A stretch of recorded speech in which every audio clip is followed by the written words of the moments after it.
ఈ ఒక్క section check చేయకపోతే మీ డబ్బు మొత్తం పోతుంది. మీ ల్యాండ్ కొనే ముందు ఈ ఒక్క సెక్షన్ చెక్ చేయకపోతే మీ డబ్బు మొత్తం వేస్ట్ అవుతుంది. ఇది సెక్షన్ 22A రిజిస్ట్రేషన్ యాక్ట్‌లో ఉన్న ఒక రూల్. ఏ ల్యాండ్ 22 ప్రొహిబిటెడ్ లిస్ట్‌లో ఉందో ఆ ల్యాండ్‌ను సబ్ రిజిస్టర్ ఆఫీస్ వాళ్ళు రిజిస్టర్ చేయరు. సేల్ డీడ్ అయినా, మార్ట్‌గేజ్ అయినా రిజెక్ట్ చేస్తారు.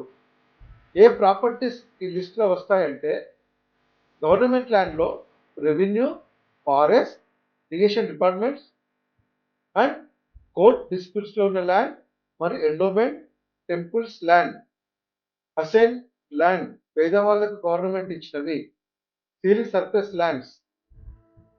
మీరు అడ్వాన్స్ మనీ కట్టే ముందు రిజిస్ట్రేషన్.ఏపీ.gov.in సర్వే నెంబర్ పెట్టి 22A లిస్ట్ చెక్ చేయండి. ఎంకబరెన్స్ సర్టిఫికేట్ క్లీన్‌గా ఉన్నా అది 22 ఫ్రీ అని గ్యారంటీ కాదు. ఇది వేరే చెక్. రియల్ ఎస్టేట్‌లో ఇలాంటి మిస్టేక్స్ వల్లే జనాలు చాలా నష్టపోతున్నారు. ఆందోళన చెందుతున్నారు. మన హీరో టు లెజెండ్‌లో ఇలాంటి ప్రాక్టికల్ నాలెడ్జ్ కోసం మీకు మెరుగైన ఆలోచనల కోసం ప్రతిరోజు సబ్స్క్రైబ్ చేయండి. వెరిఫై చేయకుండా ల్యాండ్ కొనకండి. Chandra hero to legend.